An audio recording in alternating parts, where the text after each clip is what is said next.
physics graduate from St. Stephen's College, Delhi University, a law degree from Oxford University, and a master's in law from Cambridge.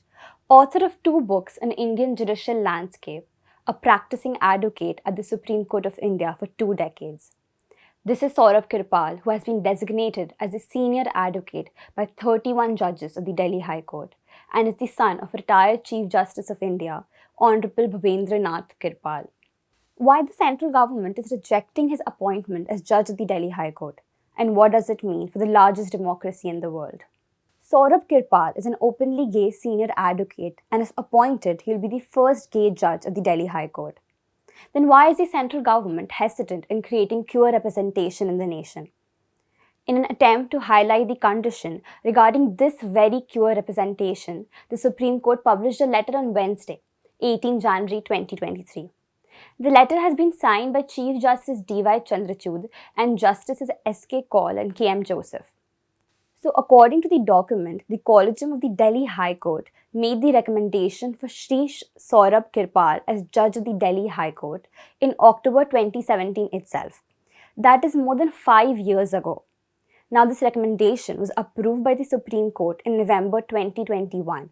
But was referred back to them by the central government a year later in November 2022. The document states that the former UN Law Minister Ravi Shankar, in the letter dated 1st April 2021, almost 2 years ago, stated, "Homosexuality stands decriminalized in India. Nonetheless, same-sex marriage still remains benefit of recognition either in codified statutory law or uncodified personal law in India." To put this in simpler words, the government rejected the nomination of advocate Saurabh Kirpal based on his sexual orientation. Over 4 years have passed since the decriminalization of Section 377 of the Indian Penal Code. The Indian Supreme Court scratched the 158 years old colonial law and gave homosexuality legal approval and recognition. However, this only meant that gay sex among consenting adults in private is allowed. The LGBTQI community continues to fight for equality and recognition. Advocate Saurabh Kirpal is currently working on the legalization of same-sex marriages in India. He is also a board member of the Nas Foundation Trust, a Delhi-based NGO that played a key role in the battle. The Supreme Court in the same letter responds to the 2 objections put forward by the Research and Analysis Wing, RAW. These objections namely are, number 1, the partner of Shri Saurabh Kirpal is a Swiss national. Second, he is in an intimate relationship and is open about his sexual orientation. The questions that arise here are, why does the government feel that a person's sexual orientation should be valued more than their work when evaluating them for judicial positions? Does advocate Saurabh Kirpal's work in the Indian judiciary, his fight for queer rights, and all the other achievements weigh less importance than his sexual orientation? Can only heterosexual, that is straight men and women, become judges of the High Court?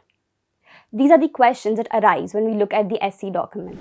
In response to the first objection made by RAW, the Supreme Court states, there is no reason to presuppose that the partner of the candidate who is a Swiss national would be inimically disposed to our country, since the country of his origin is a friendly nation.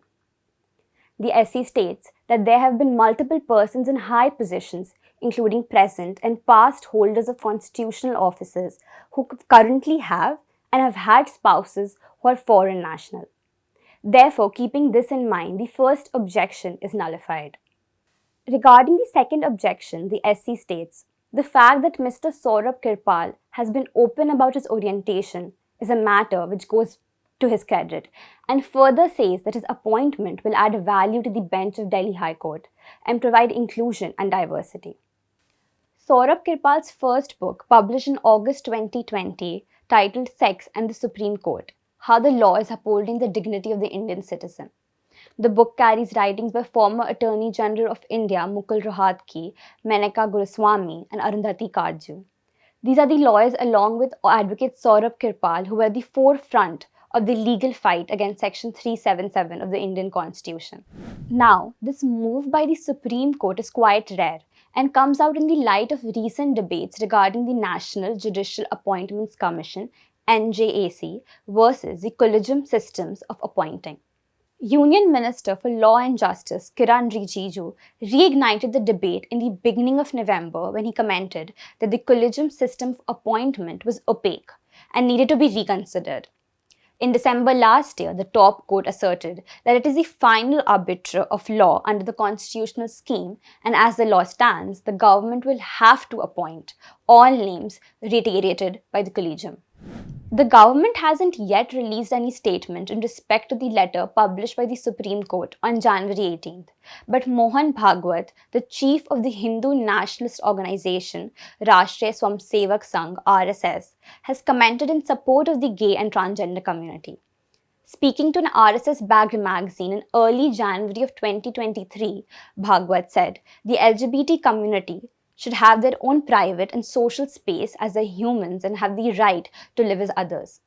After this comment, a senior BJP leader and a junior minister in the federal government, both who declined to be named, said, "Since RSS is the fountainhead of the ruling government BJP, this comment by Mohan Bhagwat could force the government to re-access its opposition."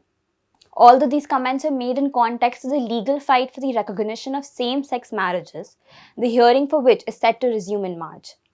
The comment still stands relevant as the nation waits to see the government's next move regarding the appointment of the judge to the Delhi court.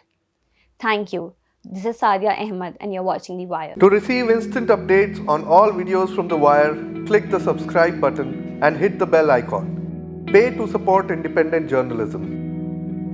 Click the link in the description and choose the amount you want to pay.